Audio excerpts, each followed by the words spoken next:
Thousands of women actively participated in the Nazi extermination system. They were neither victims nor witnesses, they were executioners. When the Third Reich fell, the fate of these SS guards was left in the hands of the Allied armies. Some were captured in the same concentration camps where they had carried out their terror. Others fled, burned their uniforms, dressed as prisoners, or assumed new identities. Trials did come, but not for all. While some were publicly executed for crimes against humanity, dozens were freed, protected, or even recruited as spies by Western intelligence services. Among them, the cliché that cinema and fiction were quick to exploit also emerged. The young, attractive blonde guard with a cold gaze and impeccable uniform, who embodied both the banality of evil and a twisted symbol of female power under the Nazi regime. What happened to the women of the SS after the fall of the Third Reich? Why were most of them never tried? The origin and formation of the SS Guardians. In Nazi Germany, terror wasn't just the work of soldiers or high-ranking officers. Thousands of ordinary women became key players in the apparatus of repression. They were the Aufseherinnen, the guards of the concentration camps. It all began in 1938. The SS, seeing the need to control female prisoners, established Lichtenberg, the first women's camp. There, Johanna Langefeld, a widow, was appointed as the first chief supervisor. She wasn't a Nazi fanatic, but she had something more important to the regime: experience in discipline. The expansion was rapid. In 1939, Ravensbrück was founded, designed to house thousands of female prisoners. According to an official manual signed by Theodor Eicke, female guards had almost the same power as male guards. They could command, punish, humiliate, although they could not carry firearms. At first, the SS recruited selectively. Older women with a disciplinary record were required. A recommendation from the Nazi Party or local authorities was required. But soon, faced with the massive expansion of the camps, the priority changed. They wanted malleable young people, easier to indoctrinate. This is how Dorothea Binz, barely a teenager, entered the force. She had no previous experience, but she proved to be a perfect recruit, obedient, tough, and ruthless. Binz would later design the training plan for all the new Guardians. Between 1942 and 1944, the need for personnel exploded. Recruitment campaigns were launched offering free housing, daily rations, clothing, and above-average wages. Many women, like Elisabeth Volkenrath, a former hairdresser, saw this as an opportunity for rapid social advancement. The training at Ravensbrück was brutal. First week, intensive racial indoctrination. They were taught that the prisoners were not human but biological threats. Second week, control and punishment techniques. Third week, selection of prisoners for forced labor or extermination. One of the first to stand out was Hermine Braunsteiner, later nicknamed the Mayor of Majdanek, was praised for her ability to maintain emotional distance and to apply punishment without hesitation. The training rewarded brutality. Irma Grese, barely 18 years old, recalled during her trial that at Ravensbrück they were treated well. Single rooms, 3 meals a day, and family packages. In return, they had to submit completely to SS doctrine. Those who showed the greatest toughness rose quickly. Hildegard Leckert, later known as the Bloody Woman of Majdanek, was promoted in just 6 months. Each transfer between camps, Ravensbrück, Auschwitz, Majdanek, was an opportunity for advancement. Strategic assignments placed each woman where her profile would be most useful. Gertrude Feist, with office experience, organized lists of prisoners. Elisabeth Lübke, physically stronger, supervised forced labor commands in quarries. Not all of them started out cruel. Margot Drexel, for example, was initially assessed as excessively hesitant. 6 months later, her superiors described her as exemplarily strict. The training also included special classes for pregnancy and child management, like the ones Therese took. Brandl in the camps, babies were taken from their mothers almost at birth, sent for racial evaluation, or outright exterminated. Rotation between camps ensured that all guards underwent barracks surveillance, kitchen duties, forced marches, and execution supervision. Hertha served at Ravensbrück, then Stutthof, then in sub-camps of Neuengamme, and finally at Bergen-Belsen. This flexibility was seen as a great asset. Brutal internal competition was fostered. Helene Masur organized punishment units that competed weekly. The most efficient received better rations. This system produced macabre innovations. Ida Schreiter combined extreme cold and immersion in ice water. Lisbeth Kruzok applied sleep deprivation in painful positions. Wardens with medical training were particularly dangerous. Erika Ertel oversaw selections of prisoners based on physical traits such as eye color or hair texture. Gerda Quernheim administered lethal injections to unproductive prisoners at Auschwitz. Social and linguistic distancing was strict. Ulla stipulated that no prisoner look her in the eye. Ilse Forster punished mistakes in speaking German. This extreme control systematically dehumanized the victims. As the Allies advanced in 1945, many guards tried to disappear. Hunted among ruins, the relentless persecution of SS women. The capture of the Aufseherinnen was no accident. The Allies, assisted by personnel lists, administrative documents, and survivor testimonies, located and arrested hundreds of them in camps such as Ravensbrück, Auschwitz, and Bergen-Belsen. Many attempted to hide by disguising themselves as prisoners, but the identifications were systematic and documented. Ravensbrück, located 90 kilometers north of Berlin, served as the main training center for these guards. Of the approximately 3,500 women who served as Aufseherinnen, more than 900 received training at this women's camp. By the time the Red Army arrived on April 30th, 1945, many had fled, but others were captured. The Soviets conducted immediate interrogations and recovered abandoned records containing detailed information on each woman. At Auschwitz, evacuated in January 1945, the guards participated in the infamous death marches or were redeployed to Western camps. A list found in the administrative offices revealed the names of 170 women assigned to different sectors of the complex. With this information, Soviet authorities began searches in Silesia, where several tried to remain undetected by changing clothes with sick prisoners or pretending to be common inmates. However, it was at Bergen-Belsen that the best documented captures occurred, thanks to the meticulous work of the British. On April 15, 1945, General James H. Hill's troops liberated the camp, finding more than 10,000 unburied bodies and an SS team still on duty. Among the surrendered personnel were 28 female guards who had no time to flee. The photograph taken by George Roger, showing them lined up alongside male officers, became one of the most iconic images of this historic moment. Among them, Irma Grese, barely 22 years old, was immediately recognized by survivors who pointed to her as responsible for systematic torture.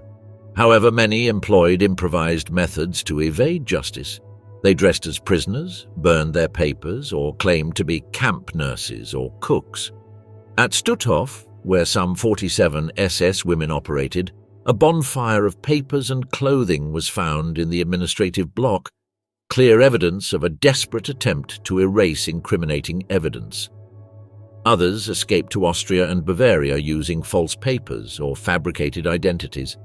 Despite these attempts, the Allies produced extensive documentation of these arrests. The British archives preserve the Bergen-Belsen arrest lists, while the Soviets compiled detailed reports on the captures at Auschwitz and Ravensbrück. Mugshots show these women with numbered badges around their necks, some holding makeshift signs with their name and function. Far from appearing remorseful, many were defiant. As British Corporal Reginald Norris noted, "They stood in line as if it were a changing of the guard. They weren't crying. One even asked for a cigarette. When we started taking pictures, some of them looked straight into the camera. They looked proud." Thus, the capture of the SS women was not simply an act of retaliation, but a documented, structured, and evidence-based operation. Although many managed to escape, hundreds were arrested thanks to lists, survivor testimonies, and forensic traces. Their faces, now recorded in historical archives, would go on to face various fates, from swift justice to, in many cases, disturbing impunity. Arrested after the collapse, the treatment of SS guards in Allied camps. Arrested after the collapse, the treatment of SS guards in Allied camps. After the fall of the Third Reich, thousands of members of the Nazi apparatus were captured on a continent plunged into chaos. Among them, the Offizierinnen, the female guards of the concentration camps, faced an uncertain fate. Not all were immediately tried or faced death by hanging. Many spent weeks, months, and even years as prisoners in Allied custody, in a silent wait that oscillated between fear, degradation, and humiliation. Classified as potential war criminals, the guards were interned in Allied centers such as Bergen, Belsen, and Lüneburg. They received minimal rations, were photographed, and were isolated, subjected to interrogations. The total loss of control they once exercised became a psychological torture that, for many, marked the beginning of their downfall. In British camps such as Civil Internment Camp No. 5 in Lüneburg, conditions were harsh but regulated. Wardens shared barracks surrounded by barbed wire, received minimal rations, were subjected to routine cleaning, and worked on basic housekeeping duties. Interrogations were conducted daily, alternating direct questions about their role in the camps with evaluations of their behavior in custody. Psychological isolation was a constant. No outside contact, confiscation of letters, and constant surveillance. For women who only weeks earlier had held absolute power over the life and death of others, the loss of control was devastating. On the other side of Europe, the fate of female guards captured by the Red Army was radically different. The Soviets, less interested in formal judicial proceedings, viewed all SS personnel as directly complicit in the genocide. Many guards were transferred to forced labor camps in Belarus and Siberia. Physical and sexual violence was a bitter reality. Contemporary records document cases of systematic sexual abuse against SS prisoners, including female members. It didn't matter whether they were young or old. Their membership in the extermination machinery marked them as legitimate targets of the hatred unleashed after years of brutal occupation. Their treatment, more than the application of justice, was in many cases a ruthless revenge. In the American occupation zones, the approach to the guards was more administrative. They were held in facilities such as the Moosburg internment camp, where they were held in relatively stable but strictly controlled conditions. The priority was obtaining information, names, internal structures of the camps, and the involvement of senior officers. The American interrogators, sometimes veterans of combat against Nazism, approached the guards with a mixture of contempt and method.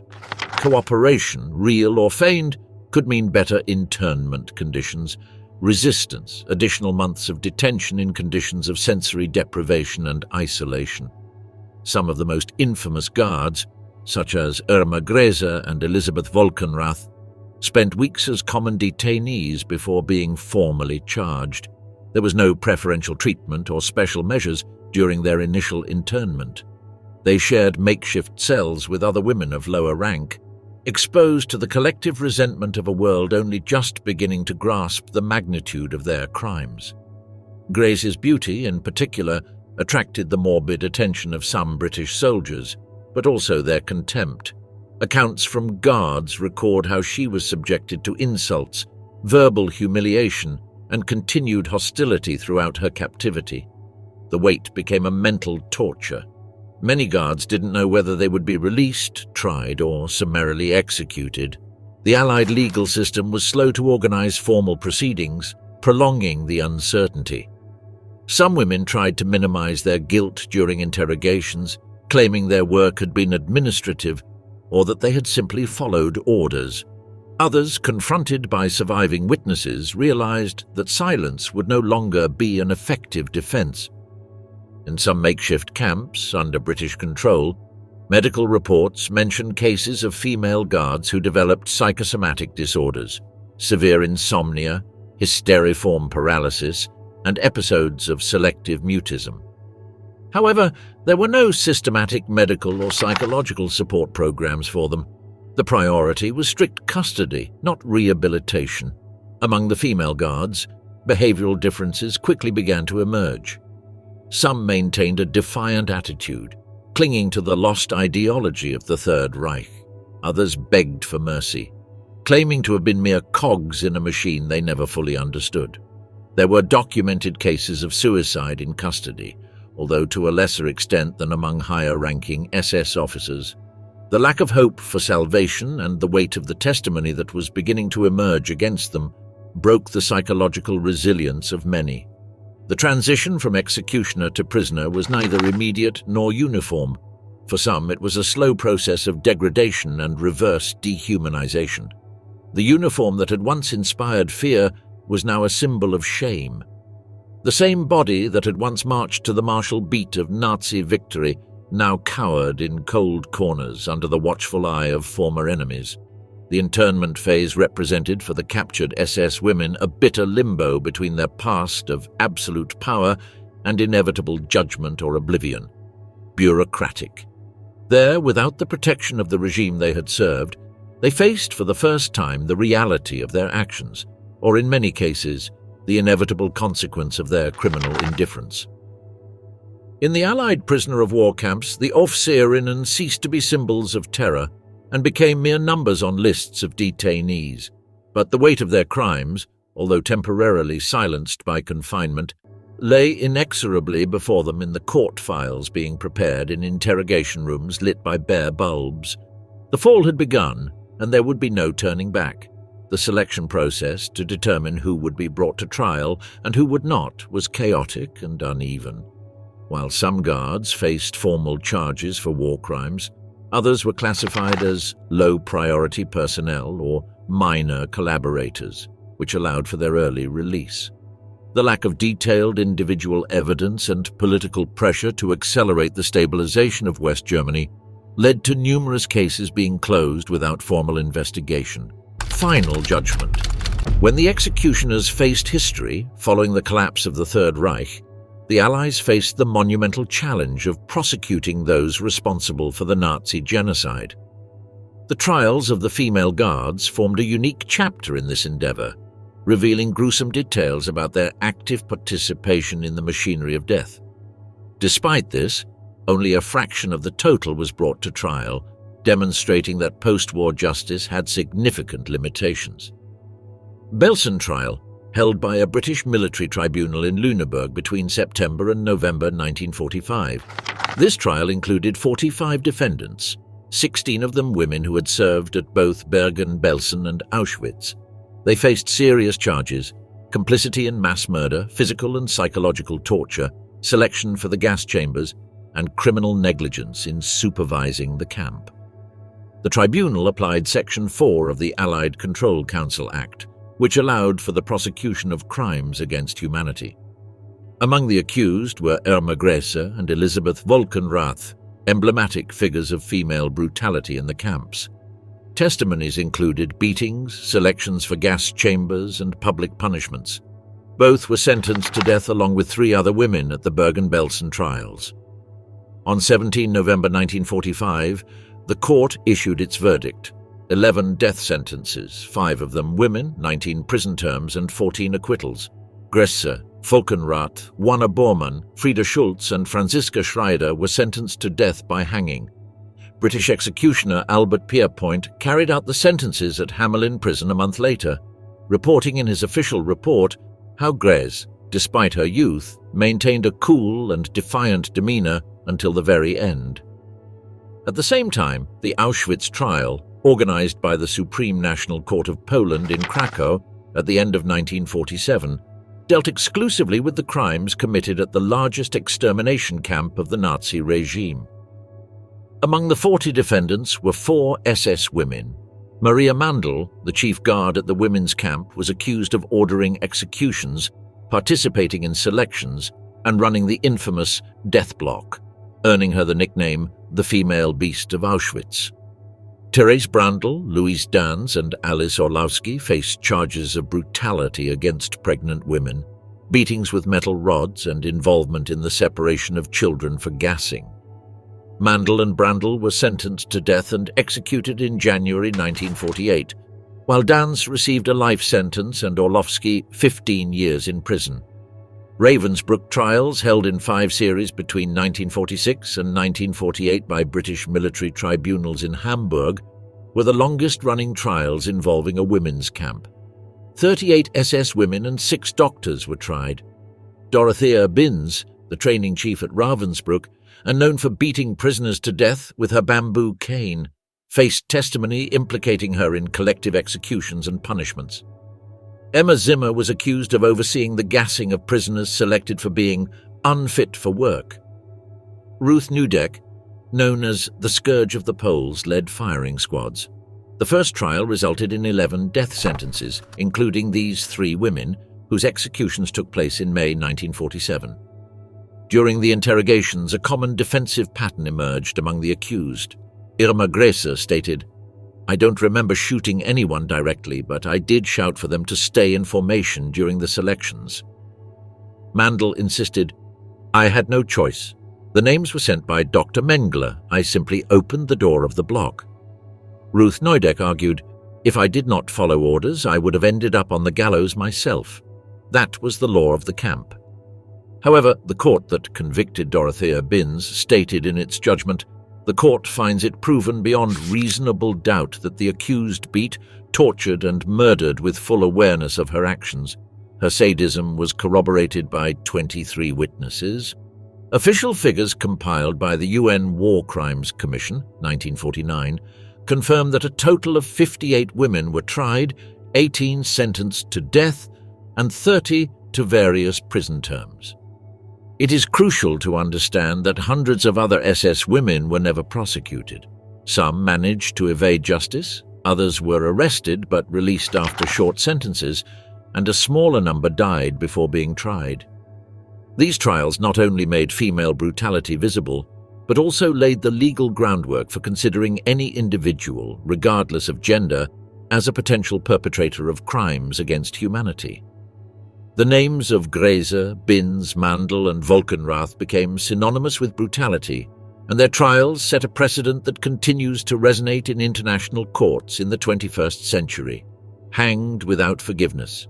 The SS, who paid with their lives.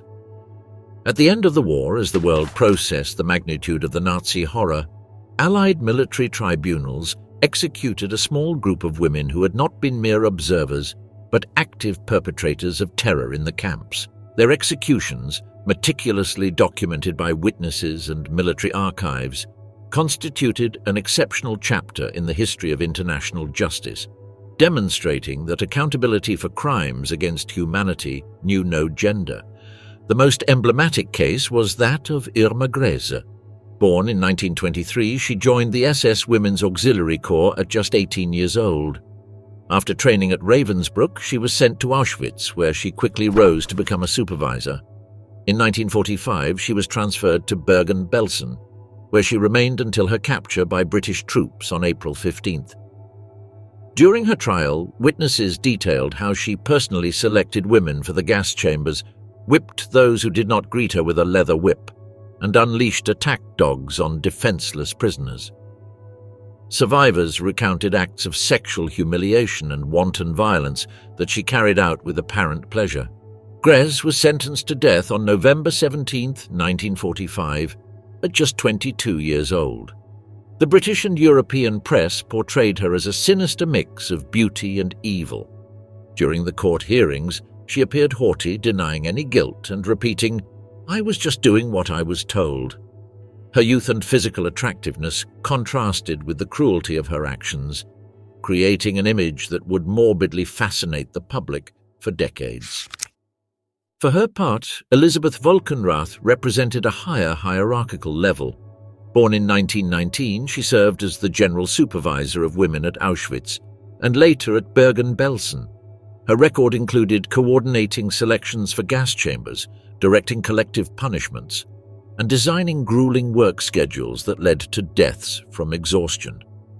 During the trial, multiple witnesses identified her as directly responsible for sending hundreds of women to crematoriums.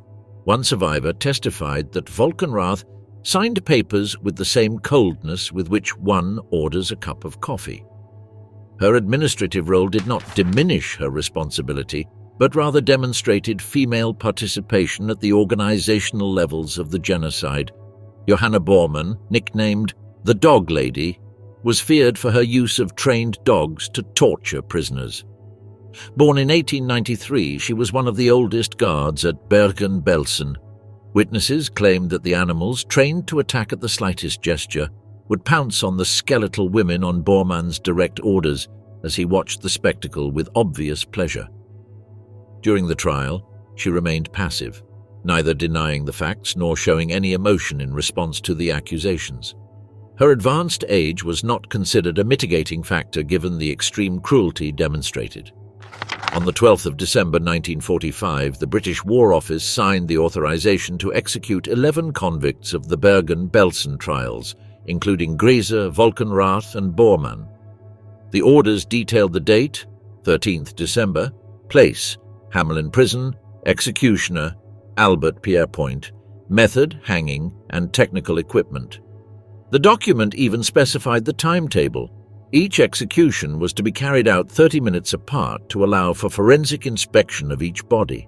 Albert Pierrepoint, the British executioner charged with executing the Bergen-Belsen inmates, carried out the sentences swiftly and accurately. Irma, Grese, Volkenrath, and Bormann were hanged on 13th December 1945 at Hamelin Prison. The procedure was carried out in a specially adapted room within the prison, with no public present. Only Pierrepoint, a forensic doctor, 2 British officers, and a civilian witness were present. The bodies were photographed for legal records and buried in unmarked graves within the prison cemetery. According to the forensic report by Dr. James Wallace, death was instantaneous due to cervical fracture in all cases, with no signs of a struggle, as the executions were carried out according to protocol, without excessive violence or technical failures. In addition to those executed at Hamelin, other female SS guards were sentenced to death by Soviet and Polish military tribunals between 1946 and 1948. Maria Mandl and Therese Brandl were executed in Krakow in 1948 following the Auschwitz trial. Dorothea Binz faced hanging in May 1947 following the Ravensbrück trial. Each had been convicted of torture, involvement in mass murder, and systematic crimes against humanity. The executions of SS women represented an unprecedented legal act. For the first time in modern history, military tribunals formally recognized women's active participation in war crimes and applied the death penalty without distinction based on gender. Irma Grese became a sinister icon of female Nazism, and her execution, along with those of Volkenrath and Bormann, marked the fate of a minority of women who crossed the line between obedience and active cruelty, becoming conscious architects of the horror implemented in the concentration camps. Guaranteed impunity. The executioners the world set free. Following the collapse of the Third Reich in May 1945, the Allied judicial system launched a limited prosecution of Nazi war criminals. However, the fate of many female concentration camp guards took a different turn than expected. Although some were tried and executed, most received minimal sentences, obtained reductions for good behavior, or simply disappeared into post-war Germany, blending into the civilian population under new identities. Despite their sentences, most of the guards served only a fraction of their time. West Germany's reconstruction policy, driven by the emerging Cold War, facilitated their early release. Many found employment under new identities, while their surviving victims denounced the lack of justice. Hamelin Prison illustrate this pattern. File number 407-A documents how Herta Botter, sentenced to 10 years for brutality at Ravensbrück and Bergen-Belsen, was released in December 1951 after serving only 6. During her trial, witnesses had identified her as beating prisoners with a wooden paddle until they were bloody. Her defense was simple. I didn't hit hard, just a little to keep them in order. During her incarceration, favorable prison reports facilitated her early release. An April 1950 document states, "Prisoner Botter has demonstrated good conduct, is cooperative with staff, and shows moderate remorse, recommended for sentence review. This type of report was common among incarcerated female guards, allowing them to argue for reinstatement and obtain substantial reductions. Victims expressed outrage at these early releases. Helena Malinowska, a Polish Jewish journalist and survivor of Bergen-Belsen, testified in 1963 during an attempted reopening of the Both case. In 1955, I saw her at a market in Hanover. She was selling flowers. Her face was the same, but her hair had changed. I was paralyzed. How could someone who marched us under blows every morning walk freely? The denazification process distinguished between ideological leaders and collaborators, allowing many Officerinnen to benefit from classifications such as Mitläuferin, passive sympathizer. Between 1949 and 1954, dozens of female SS guards were released by direct decision of the Allied governments, especially the British and American ones. The American military governor Lucius D. Clay, in charge of the American zone, justified these measures in an official letter of 1950. Not all those convicted of war crimes participated in murders. Some simply fulfilled secondary functions. Keeping these people in prison is unnecessary for the stability of West Germany. Under this reasoning, guards such as Ilse Loth, Alice Orlowski, and Elsa Kruger were released before 1955, finding employment in hospitals, schools, or small businesses, often under new identities. Anonymity became the primary strategy for evading justice. During the 1950s, the German Ministry of the Interior recorded more than 200 name changes linked to former Nazi officials. One of them was Irma Petri, convicted in 1961 of murdering 6 Jewish children in Ukraine who had lived for years as Erna. Schiffer in Bavaria. The most enigmatic case was that of Elfriede Monecki, a guard at Lublin Majdanek. Sentenced to 10 years in 1948, she was released in 1952 and disappeared completely. A 1983 Der Spiegel investigation located her in Hamburg working as a seamstress under the name Elfriede. Moller Point. Beginning in the 1960s, some German courts reopened cases, partly due to international pressure. However, many guards were declared unfit for trial due to their advanced age. A small number of guards expressed public regret. Gertrude in 1988, Heise wrote a letter to the Auschwitz Museum acknowledging her role as a guard at Ravensbrück, but her testimony was never used in legal proceedings. The vast majority remained silent as a defensive strategy. As historian Johannes Tuchel summarized, the female guards who survived the war did so thanks to 3 factors: their anonymity, their gender, which placed them outside the judicial spotlight, and the apathy of a Europe that quickly wanted to forget. The final figures are telling. Of approximately 3,500 SS women in the camps, only 200 were prosecuted. Of these, 18 were sentenced to death, 115 received prison sentences, more than 70 were granted early release, and at least 200 legally changed their identity. While the names Irma Grese or Maria Mandels were etched in the annals of Nazi horror, most returned to civilian life, married, worked, and died in old age without facing further trial or showing remorse. After their release, many former SS guards managed to quietly reintegrate into German civilian life. Some found employment in hospitals, factories, or as teachers in rural schools, where their past remained hidden thanks to new identity documents or simple omissions in their records. The lack of effective public scrutiny, coupled with the need to quickly rebuild West Germany, made it easy for women responsible for atrocious crimes to resume seemingly normal lives. This silent, almost never recorded in official files, it contributed to the fact that the memory of his actions became blurred in the collective memory of the post-war period. Enemy spies, the Nazis who worked for the Allies. At the end of World War II, Europe was divided between irreconcilable ideological blocs. The West, led by the United States and the United Kingdom, sought to rebuild West Germany as an anti-communist bastion. In this context, justice against Nazi criminals was subordinated to geostrategic interests, generating a phenomenon as dark as it was revealing: the integration of former SS members, including female concentration camp guards, as informants or undercover agents into Allied intelligence networks.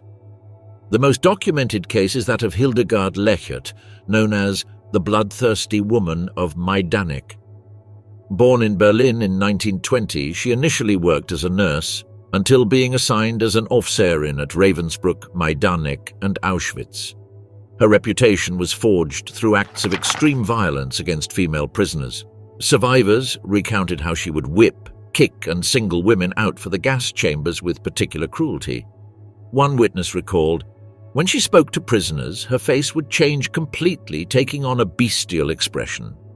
After being arrested in 1947 by Polish authorities, she was tried during the Lublin trials. The Polish Supreme National Court sentenced her to 15 years in prison for her direct involvement in the murder of prisoners.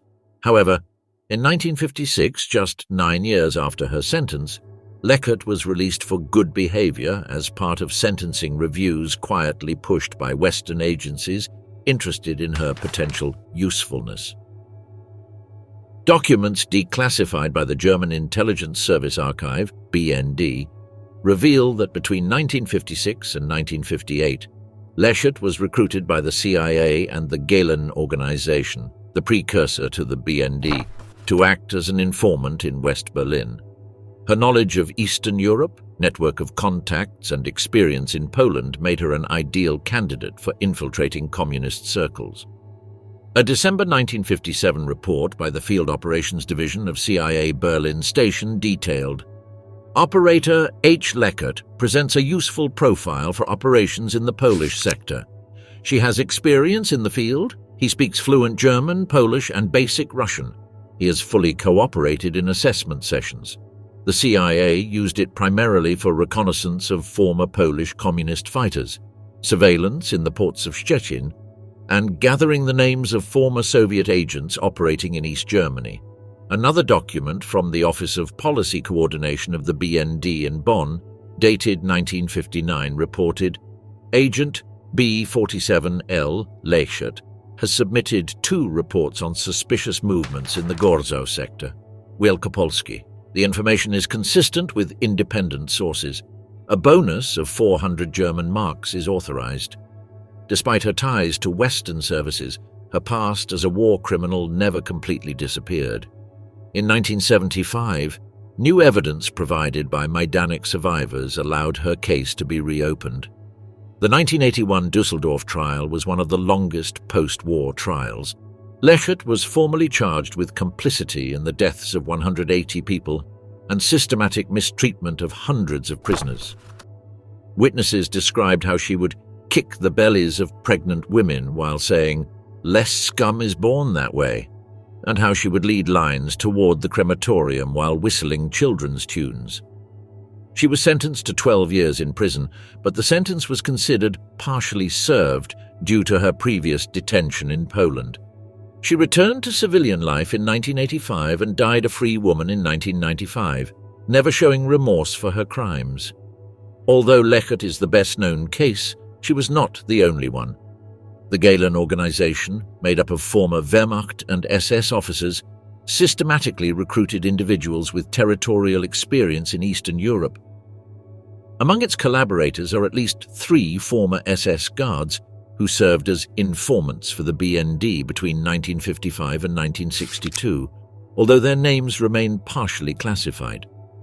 A BND document declassified in 2011, entitled Anwerbungen aus dem Sektor ehemaliger NS-Funktionäre, Recruitment from the Sector of Former Nazi Functionaries, includes a section on women with experience in Poland and Ukraine recruited for counterintelligence operations. The report notes that these women's knowledge of customs, rural roots and local slang, in addition to their authoritative training, makes them especially valuable for observation and intelligence gathering in hard-to-reach regions. These agreements implied a tacit pact, collaboration in exchange for immunity from prosecution, This mechanism, although useful to Western interests, blocked for years the efforts of victims' groups to bring more perpetrators to justice. Historian Klaus Dieter Müller of the Potsdam Institute of Military History explains, "These were not accidental decisions. It was a strategy designed to build a network that could compete with the KGB. If that meant resorting to former war criminals, it was assumed to be a necessary evil."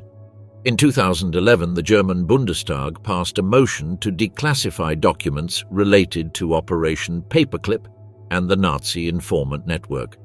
It revealed that at least 72 former officers and officials of the regime actively collaborated with the Allies, including 5 women who had served in concentration camps.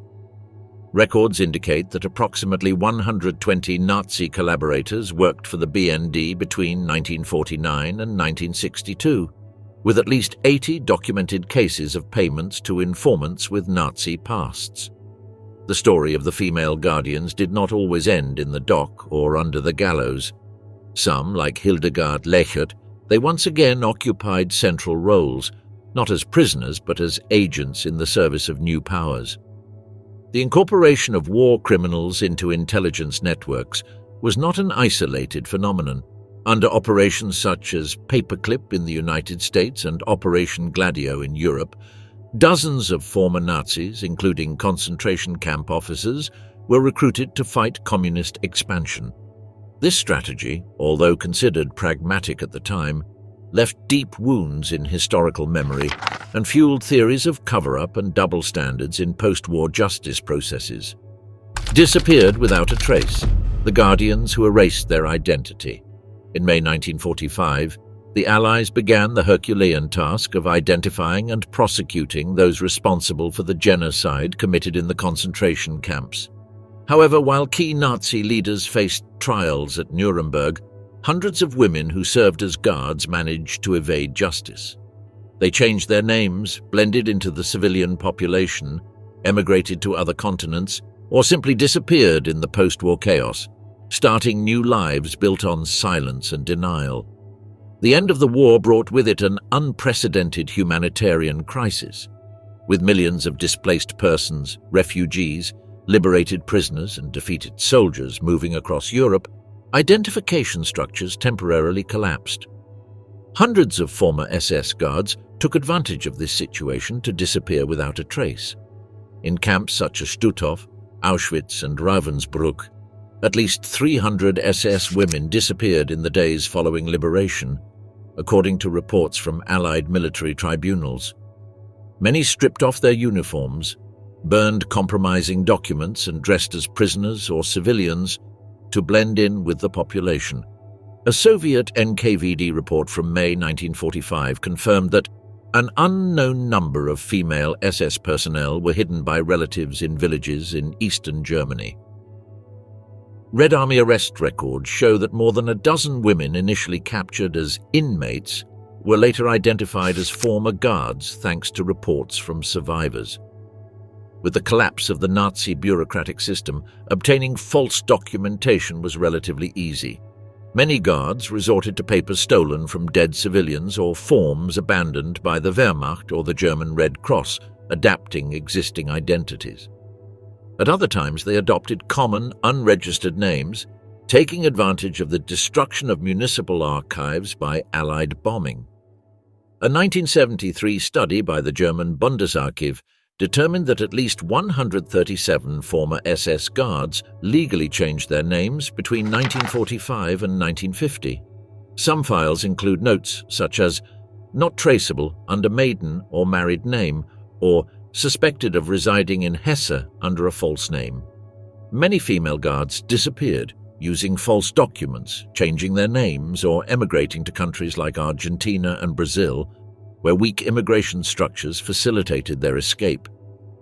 The lack of records and the destruction of documents allowed hundreds to live with impunity for decades. Although fewer than men, at least a dozen female guards have been documented as escaping to the Southern Hemisphere. In her book, Reckonings, Legacies of Nazi Persecution, historian Mary Fulbrook mentions the case of Gisela K., a former guard in Lublin who boarded a ship from Genoa to Buenos Aires in 1948 using the passport of a bombing victim. Argentine immigration records discovered in 2003 by the Wiesenthal Center revealed that young, single women of German origin arrived between 1946 and 1952 with documents issued by the International Red Cross, an organization that unwittingly facilitated the escape of many Nazis by offering papers as displaced persons without nationality. These women arrived as nurses, teachers, or housewives, categories that did not raise suspicion at immigration controls. Over the years, and thanks to the efforts of survivors, researchers, and memorial centers, many unpunished cases began to be reopened in West Germany. Beginning in 1958, with the creation of the Zentrale, the Central Office for the Investigation of Nazi Crimes, Stelle der Landesjustizverwaltungen, began systematically tracing missing former guards. However, the results were limited. Elfriede Monecker, a warden in Lublin and Ravensbrück, sentenced to 10 years in prison in 1948 and released early in 1952, has completely disappeared from public records. A journalistic investigation by Der Spiegel located her in 1983 in Hamburg, working as a seamstress under the name Elfriede. Möller refused to testify, and the case could not be reopened due to legal technicalities and statutes of limitations. German law presented numerous obstacles to effective prosecution. For years, penalties for complicity in murder were minimal, and the lack of individual documentary evidence led to frequent acquittals. Furthermore, until 1979, many crimes were not considered imprescriptible under the German legal code. A 1985 Ministry of Justice report acknowledged that the combination of antiquated laws, lack of documentation, and limited political will prevented the full exercise of justice in many cases. This legal reality allowed even women recognized by multiple witnesses to be released for humanitarian or technical reasons. The women who served as guards in concentration camps not only participated in one of the most brutal extermination systems in history, but many managed to escape any accountability. Post-war chaos, legal loopholes, a lack of political will, and German social media facilitated their disappearance. They changed their names, mingled with survivors, emigrated to countries without extradition, and lived anonymous lives while their victims remained scarred by the horror they had experienced. The exodus of war criminals utilized clandestine networks known as rat routes, established with the help of local sympathizers, clergy, and Red Cross officials. From Genoa or Marseille, many crossed into Latin America using forged passports or displaced person certificates. Although the majority of the fugitives were men, recent records indicate that numerous women linked to war crimes also used these channels to escape. The forbidden escape, the only guardians saved by prisoners. In the dark catalogue of women who served as guards in the concentration camps of the Third Reich, Johanna Langefeld represents a unique and disconcerting case. While most of her colleagues were remembered for their brutality, Langefeld was the only known SS woman to receive help in escaping from prison from former prisoners. What is extraordinary about her story is not only the escape itself, but the reason behind it, her comparatively more humane treatment of inmates during her service as a supervisor at Ravensbrück and Auschwitz. Johanna Langefeld was born in Essen in 1900 to a deeply nationalist and Lutheran family. Widowed at 26, she was forced to raise her son alone, surviving as a home economics teacher. Although neither a Nazi ideologue nor an anti-Semitic fanatic, she was recruited by the SS in 1937 due to her discipline and organizational skills. She initially ran a reformatory for women classified as asocial, prostitutes, thieves, and beggars, before being transferred to the Lechtenberg camp and later to Ravensbrück, where she rose to the rank of Oberaufseherin, chief supervisor, in 1939. During his time in Ravensbrück and Auschwitz, 1942, Langefeld maintained a distinctive profile. Unlike figures such as Maria Mandel or Irma Grese, there are no records of direct cruelty or sadism on her part. Multiple testimonies indicate that she intervened to prevent brutal punishments, protected pregnant prisoners, and refused to participate in selections for the gas chamber. Polish survivor Wanda Wozniak testified in 1947. She never raised her voice. She listened when we spoke to her. She prevented us from being taken to the punishment cell more than once. She was not a friend, but she was different. Margarete Buber, Neumann, a German communist political prisoner, recalled, "Langenfeld was authoritarian but not inhuman. She had a sense of justice that was not common among the SS. She was bothered by the sadism of the other women. These testimonies, while not absolving her of her membership in the concentration camp system, reveal a complex figure who maintained certain ethical boundaries even within the Nazi machinery of repression." Following the German defeat, Langenfeld was arrested by American forces in December 1945. She spent several months in a prison camp in Bavaria before being extradited to Poland in 1946 to stand trial for her activities at Auschwitz. Polish authorities planned to include her in the massive Auschwitz trials to be held in Krakow in 1947. She was transferred to a prison in Krakow, where she was held in solitary confinement while preliminary charges were prepared, accusing her of overseeing prisoner transports and maintaining contact with camp doctors.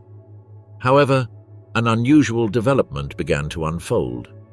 Unlike other guards, a group of former Polish prisoners began sending letters and signing petitions to the prosecutor's office, requesting that she not be convicted as a war criminal. Archives from the Polish Institute of National Remembrance reveal that between February and September 1946, at least 5 former prisoners sent letters to prosecutors stating that Langenfeld did not participate in torture, acted as a mediator between prisoners and the SS administration, and attempted to protect some inmates from medical experiments. One of the signatories, lawyer Zofia Garlinska, even proposed that Langenfeld could testify in defense of other prisoners. On December 22, 1946, the unthinkable happened. Johanna Langenfeld disappeared from her cell in Krakow prison. According to a confidential report dated that same day, her escape was facilitated by prison staff with the active collaboration of at least 2 female administrative staff members, both former inmates of the camp.